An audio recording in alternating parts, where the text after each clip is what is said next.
Hey y'all. So I thought I would show you how it's going down here in the grow room area.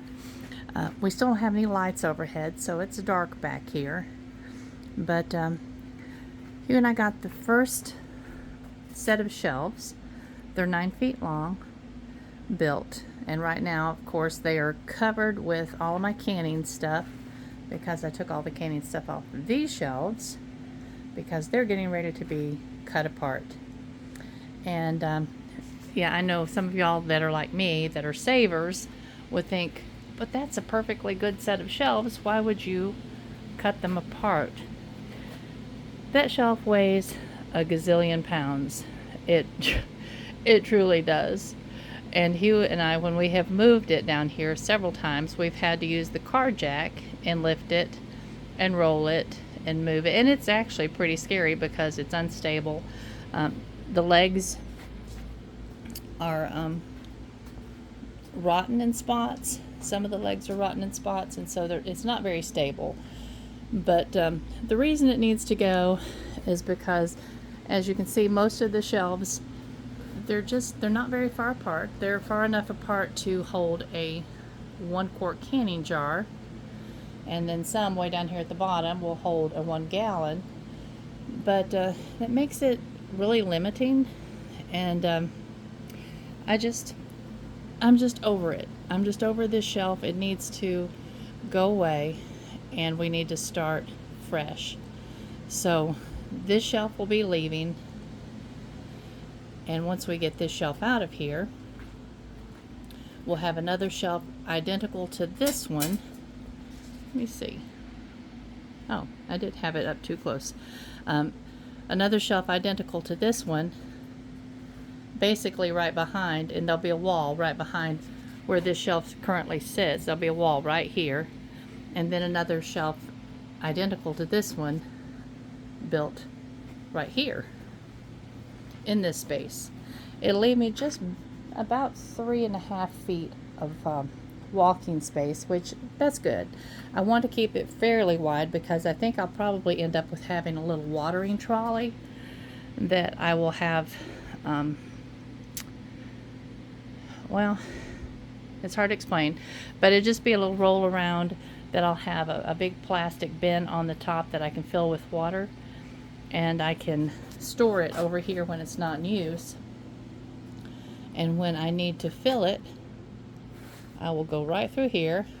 There won't be all this stuff here, obviously, but back here there's a water source, and we're planning on putting in like a double sink, you know, like an industrial size sink.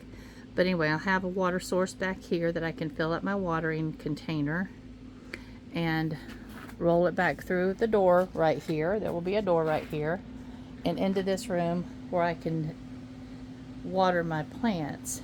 And I don't know if any of y'all saw the way I was doing it last year. Instead of using like the cafeteria trays with the blocks, I used some like 1-inch deep trays that are open on the bottom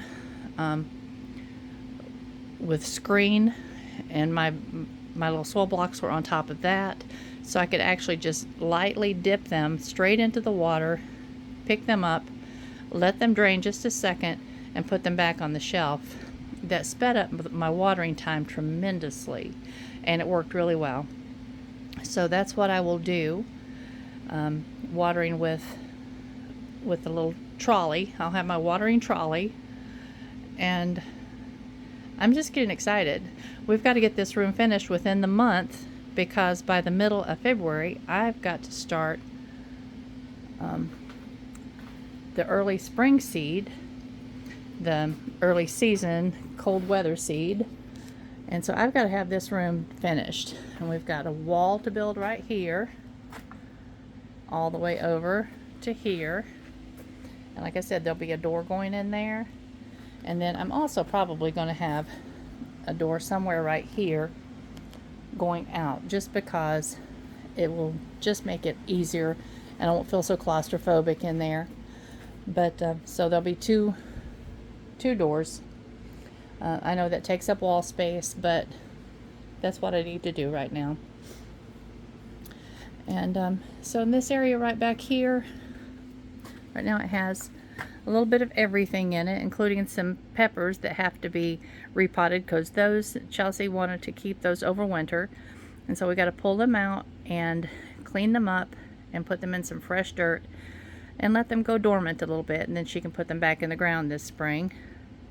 They'll get an earlier start because they take, these are the Scotch bonnets, and they take a long time. But that big freezer, if you remember, that's going to become a germination chamber, and I have everything that I need for it. I have the temperature controller, and I have the great big metal tray that goes in the bottom to hold water, and I have the hot water heater element that goes in the side of that.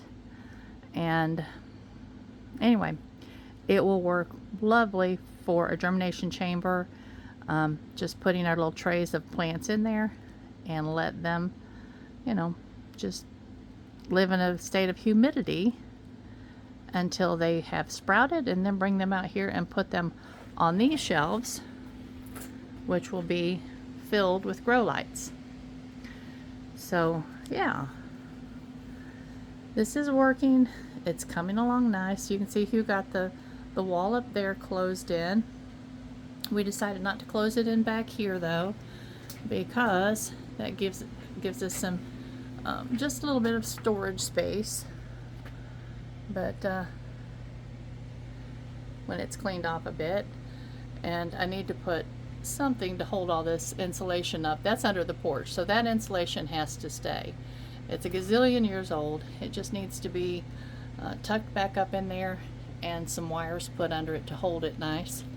But the rest of this insulation will be coming down and going in the walls that we're building here for the grow room, because the grow room will be kept somewhat warm, and we don't need the insulation in the ceiling down here.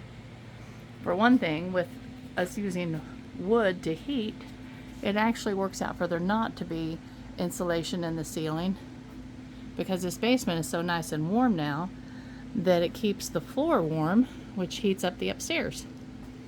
So everything's kind of wonky around here, but it has a purpose. It serves a purpose. We're good. But I thought y'all might like to see what we've been doing down here. It's slow going just because there's so much stuff to have to move around in circles.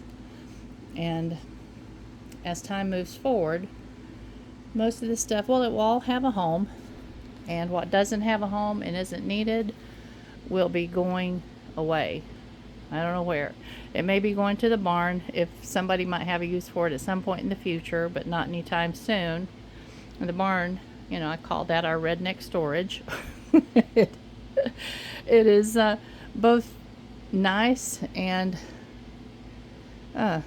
inconvenient, I guess, to have a big building that you can just put stuff in. But Hugh's done a good job. He has gotten rid of a lot of stuff that was down there. A lot of stuff that still needs to go away. But some of those decisions are just kind of hard to make. And we have a lot of stuff down there that had belonged to my mother-in-law, my mom, my sister-in-law, and of course Jared. And then Aaron has a few things down there, and Chelsea has some things in there, and Hugh and I have some things in there. And so there's a lot of things that need to be gone through and decisions made. That is for another day. But all right, y'all, I love you much, and I appreciate you hanging out with me, and I'll keep you up to date on what's happening down here. Hopefully we've got less than a week and we'll have this space ready to use. The upper shelf will probably, until I get the germination chamber ready, the upper shelf will be used for my heat mats, so I can start plants on the top shelf with my heat mats. But that still leaves 2 9-foot long shelves with under grow lights.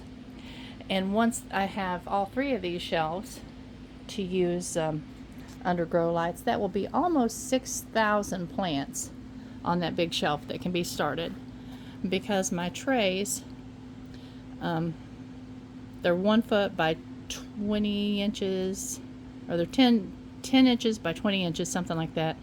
And they will hold over 200, or right at 200 soil blocks. And so each shelf will hold 9, at least 9, because they're 10 inches wide, and I might end up holding 10, just depends on how I can finagle them in there.